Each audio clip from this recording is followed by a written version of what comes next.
Saudara-saudari sekalian yang terkasih dan dikasihi Tuhan. Selamat berjumpa dengan Bilik Bincang Iman Katolik episode 104. Hari ini kita akan berbicara tentang kematian. Di sepanjang zaman, kematian adalah sebuah misteri. Kematian begitu gelap dan sulit untuk dijelaskan. Mengapa manusia mati dan apa yang terjadi setelah mati. Dalam gelap itu, manusia meraba-raba untuk mencari jawab. Muncullah aneka teori yang semuanya serba tidak pasti. Oleh karena itu, marilah pada kesempatan ini kita kembali menguak misteri ini dengan mendasarkan pada sesuatu yang pasti, yakni Tuhan Yesus yang telah mati lantas hidup kembali. Ada 3 poin yang mesti kita lihat di sini.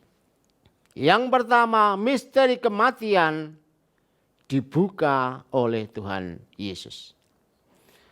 Dalam tatanan hidup religius, dosa menjadi sebab manusia mati.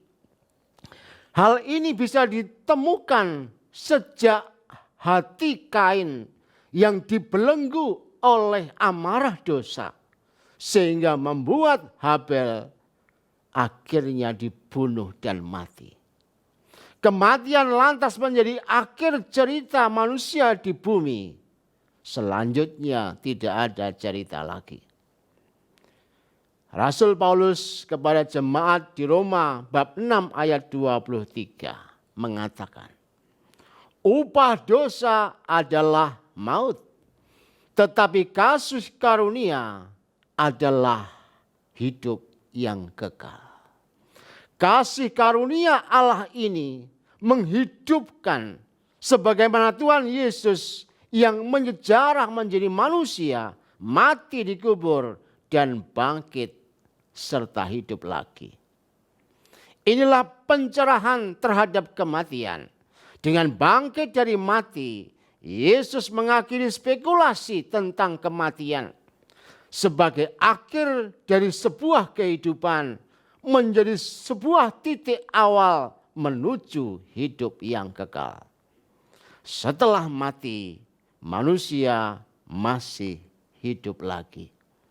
Dalam Yohanes bab 6 ayat 3 dikatakan, inilah kehendak Bapa-Ku, yaitu supaya dari semua yang diberikannya kepadaku, jangan ada yang hilang, tetapi supaya Ku bangkitkan pada akhir zaman.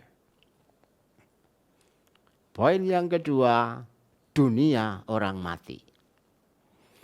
Dengan fakta tersebut di atas, setelah mati manusia dihidupkan kembali pada akhir zaman. Manusia menunggu akhir zaman itu terjadi.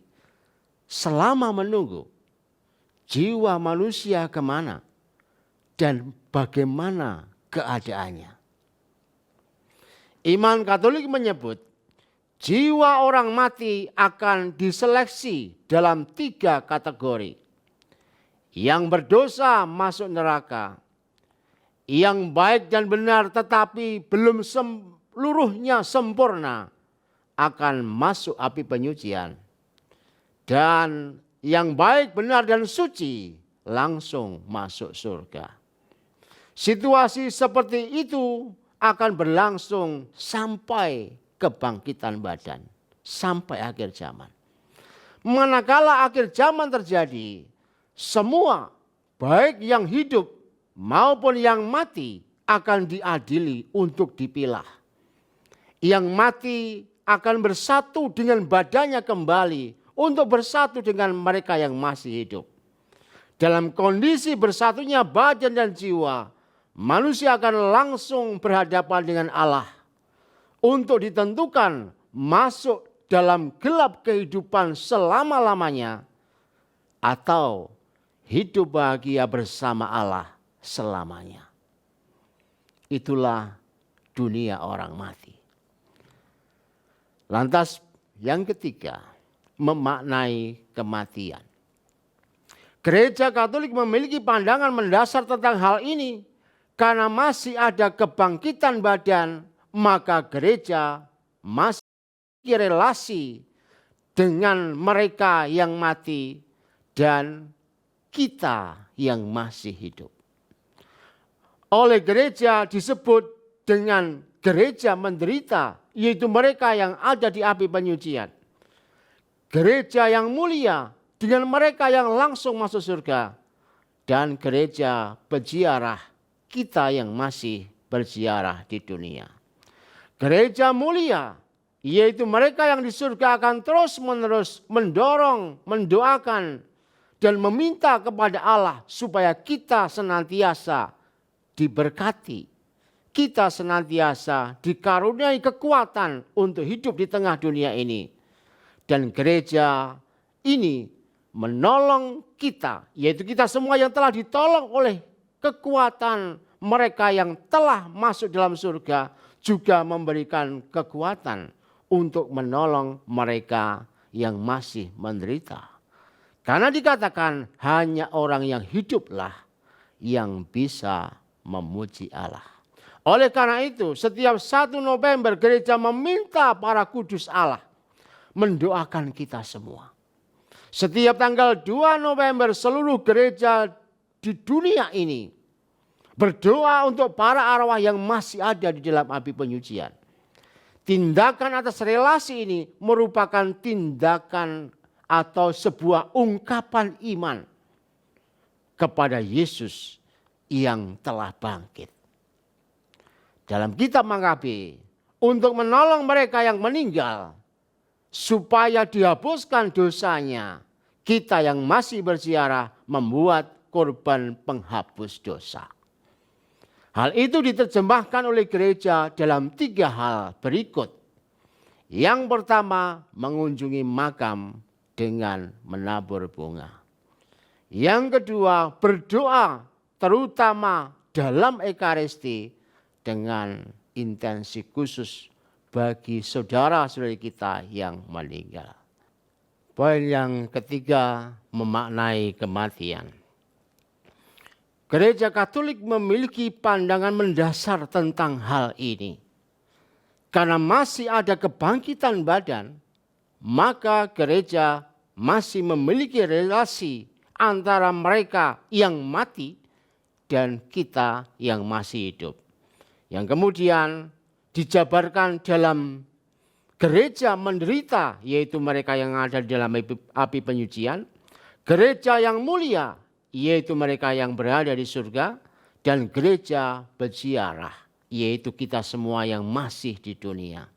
Gereja mulia menolong kita yang masih di dunia.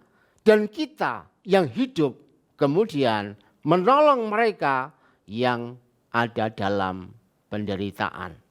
Oleh karena itu setiap 1 November gereja meminta para kudus untuk mendoakan kita. Setiap tanggal 2 November seluruh gereja berdoa agar para arwah mendapatkan pengampunan dan belas kasih Allah.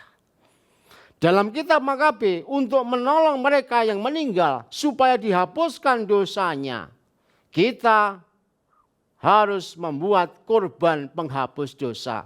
Hal ini diterjemahkan gereja dalam 3 hal. Yang pertama, mengunjungi makam atau menabur bunga.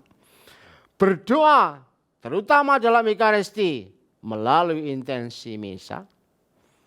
Dan yang ketiga, berbuat silih, puasa, pantang, atau mengaku dosa.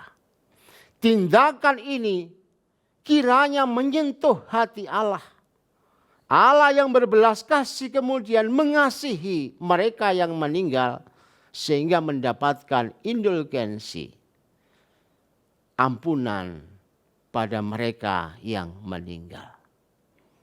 Maka semoga hari ini kita semakin mengenali tentang misteri kematian yang dibuka oleh Yesus, dapat melihat dunia orang mati seperti apa dan akhirnya berjuang untuk dapat hidup sekaligus menghidupkan sesama. Tuhan memberkati.